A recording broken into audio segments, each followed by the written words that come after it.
পিতা পুত্র পবিত্রাত্মার নামে আমিন। খ্রিস্ট আমার পরম প্রিয়জনেরা, আজ জুলাই মাসের 23 তারিখ বুধবার।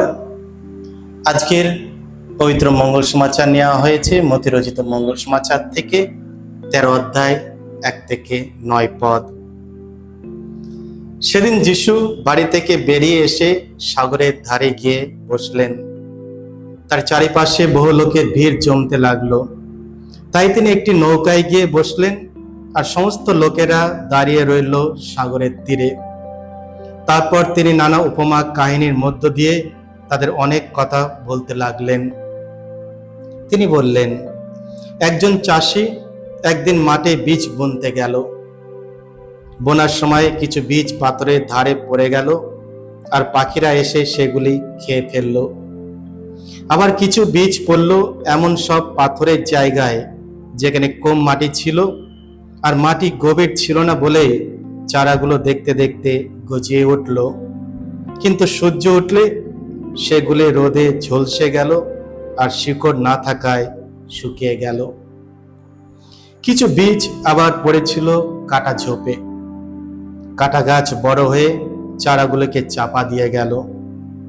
আর কিছু বীজ ভালো মাটিতেই পড়েছিল। এই বীজগুলো ফসল দিল, কোনটায় 100 গুণ, কোনটায় 60 গুণ, কোনটায় আবার 30 গুণ ফসল ফলল। যার কান আছে সে শুনুক। এই হলো প্রভু যিশুর মঙ্গল সমাচার। খ্রিস্ট পরম প্রিয়জনেরা, আমরা সবাই চাষিদের সঙ্গে পরিচয় রয়েছে। আমরা চাষিদের অনেক লক্ষ্য করেছি, তারা কিভাবে পরিশ্রম করে কোনো কিছু ফসল ফলানোর আগে তারা মাটিটা তৈরি করে। চাষিরা জানে যে তারা যতই ভালো বীজ বাজার থেকে কিনে না আনুক না কেন, বা ভালো চারা নিয়ে আসুক না কেন, যদি মাটিটা যদি তারা ঠিক মতো তৈরি করতে না পারে, তাহলে হয়তো তাদের আকাঙ্ক্ষা মতো, তাদের ইচ্ছা মতো সে ফল তারা ফলাতে পারবে না। আর তার জন্য চাষিদের প্রথম কাজ হলো তারা মাটিটাকে তৈরি করা। একবার যখন মাটিটা তৈরি হয়, তখন তারা ভালো বীজ তারা বাজার থেকে কিনে এসে তারা বীজ ছড়িয়ে দেয়। আজকে আমরা শুনলাম প্রভু যিশু একটা উপমা কাহিনীর মধ্য দিয়ে মানুষকে বোঝাতে চাইলেন যে ঈশ্বরের বাক্য হলো সেই বীজ, আমাদের স্বর্গীয় পিতা হলো সেই চাষি। তিনি সবচেয়ে ভালো বীজ, ঈশ্বরের বাণী তিনি আমাদের এই সংসারে, আমাদের জীবনে, আমাদের হৃদয়ের মাটিতে তিনি ছড়িয়ে দিলেন। আর আজকে আমরা লক্ষ্য করলাম মঙ্গল সমাচারে যে 4 ধরনের মানুষ যারা তৈরি করেছিল তাদের হৃদয় প্রভুর বাক্য গ্রহণ করার জন্য। প্রথম আমরা দেখি যে ঈশ্বর ভগবান তিনি বীজ ছড়ালেন, আর কিছু বীজ পড়ল পথের ধারে। আর সেই বীজগুলি কি হলো? পথের ধারে পড়ার জন্য যখন পড়লো, পাখিরা এসে সেগুলি খেয়ে ফেলল। সুযোগ দিল না ঈশ্বরের বাণী, ঈশ্বরের বাক্য হৃদয়ে প্রবেশ করার, কারণ সেই জায়গা মাটিটা ঠিকমতো তৈরি হয়নি। পথের ধার মানুষ চলাফেরা করে, সেখানে কোনোদিন কোনো ফসল ফলানো যায় না। আমাদের মধ্যে অনেকজন আছে যারা এই ধরনের মানুষ। তারা হয়তো ঈশ্বরের বাক্য তারা গ্রহণ করে, কিন্তু হৃদয়ে পৌঁছানোর আগেই পাখিদের মতো শত্রুরা এসে বা বিভিন্ন সমস্যার মধ্যে দিয়ে তাদের জীবন যখন অতিবাহিত করে, তখন সেই ঈশ্বরের বাক্য তাদের অন্তরে প্রবেশ করে না। তার আগেই না সে বাক্য শেষ হয়ে যায়।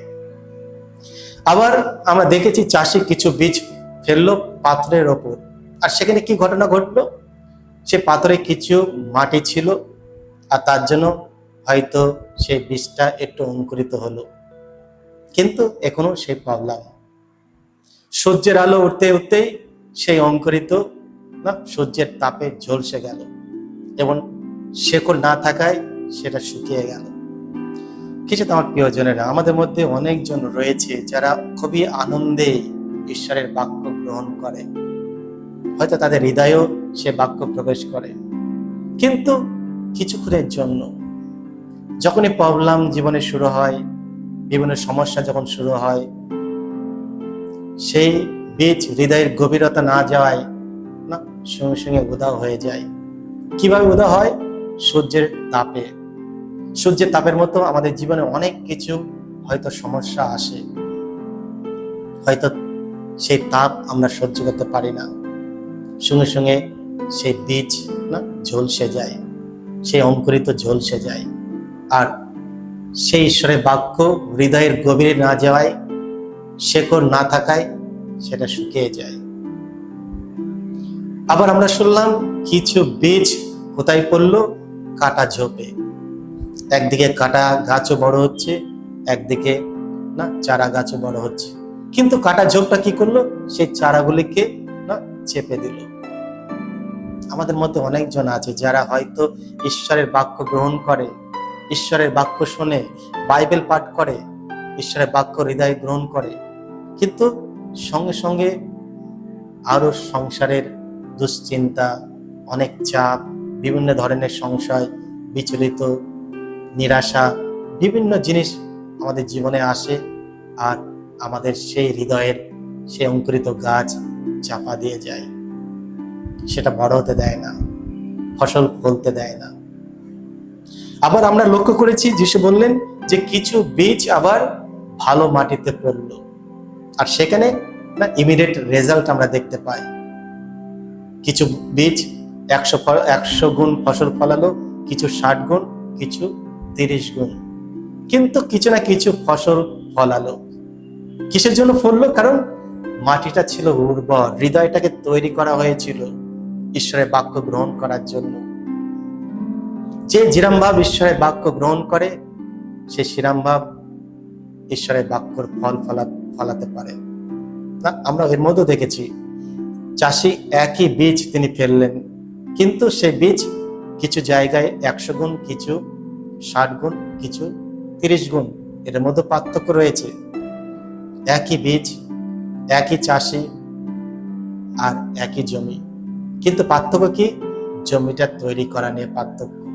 তুমি কতটা জমিটাকে উর্বর করেছো, তোমার হৃদয়টাকে কতটা তৈরি করেছো, তার উপর নির্ভর করে কতটা ফসল তুমি ফলাবে তোমার জীবন দিয়ে।